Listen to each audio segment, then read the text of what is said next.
Hello and welcome to Psych Insight. Curious about the mind's immense powers? Imagine bending a spoon solely with your thoughts. This isn't fiction, but the enthralling tale of Uri Geller, who professed such abilities. Born December 20th, 1946 in Tel Aviv, Yuri Geller was no ordinary boy.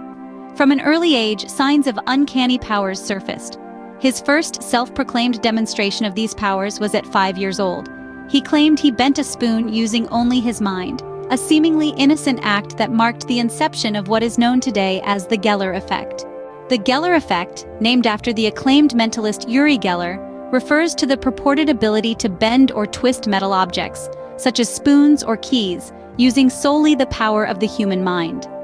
This extraordinary claim, which has been a prominent feature of Geller's performances, has fascinated and bewildered audiences and researchers alike ever since he first demonstrated his abilities on television in the 1970s.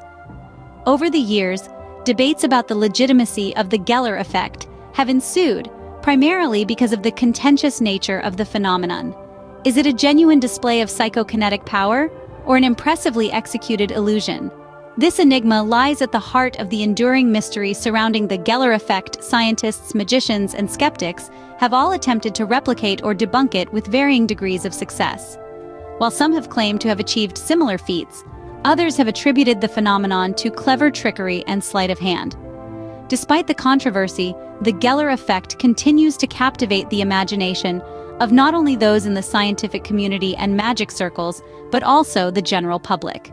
Whether viewed as a demonstration of mind over matter, a psychological curiosity, or an elaborate magic trick, the Geller effect has remained a topic of intrigue for decades. It has sparked numerous studies, led to countless debates, and inspired many to question the boundaries of human potential. This phenomenon has captured the interest of many, from scientists to skeptics, and even the general public. As Yuri Geller aged, his unique abilities didn't just persist, they appeared to amplify. As time passed, it wasn't just his native homeland of Israel that sat up and took notice. His fame began to reverberate globally. Intriguing man with his strange skills wasn't just a local sensation anymore. He was becoming a worldwide phenomenon. His televised performances, often featuring famous spoon-bending act, were eagerly viewed by millions across the globe. These performances were not solely limited to spoon-bending, though. There was much more to Uri Geller. He made the claim of possessing an array of other psychic abilities. These included telepathy, the ability to read minds, and dowsing, a method used to locate underground water, metals, or minerals without the use of scientific apparatus. However, not everyone was convinced. A great deal of skeptics refused to believe the extraordinary claims surrounding Uri Geller's alleged supernatural abilities. They viewed his performances with suspicion, dismissing them as mere illusions crafted by a gifted magician rather than actual displays of psychic prowess. Despite that, Yuri Geller underwent voluntary studies at the Stanford Research Institute, SRI, where his paraphenomenal or supernatural abilities were recorded. Skeptics were relentless in their pursuit of truth, their eyes forever scanning for the unseen strings and hidden mirrors of deception. Yuri Geller's fame and popularity did nothing to quell their doubts. Instead, it only fueled their determination to expose the falsehoods. Many skeptics even dedicated their time and resources to conducting a series of experiments, designed meticulously to debunk what was famously known as the Geller effect. Despite the controversy, Uri Geller's fame continued to rise. He became a widely recognized personality in the media, as he was a frequent guest on several programs. His career took an unexpected turn when he began using his psychic skills professionally as a consultant, offering his services to both corporate entities and government bodies. His unique talents made him a sought-after figure worldwide.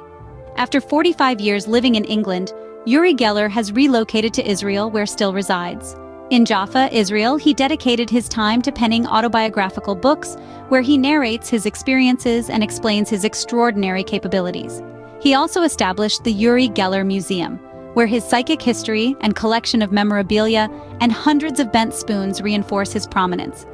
He has remained a key individual in the domain of psychic phenomena.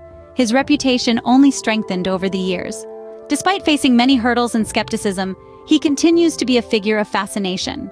The Geller effect, whether you believe in it or not, has left a lasting impact. This effect, named after mentalist Uri Geller, has been the center of attention for many years. It has instigated numerous dialogues on the mental capabilities of humans and the possible existence of psychic prowess. These discussions have ranged from skeptical criticism to passionate advocacy. At the heart of the Geller effect lies the controversial question of the limits of the human mind. It has thereby become a symbol of the quest for greater understanding of the human mind. Thank you for joining us as we explored the fascinating life of Uri Geller and the curious phenomenon of the Geller effect. It's key to remember this fundamental idea. The power of the human mind is vast and largely uncharted. Who knows what we might discover if we dare to explore its depths?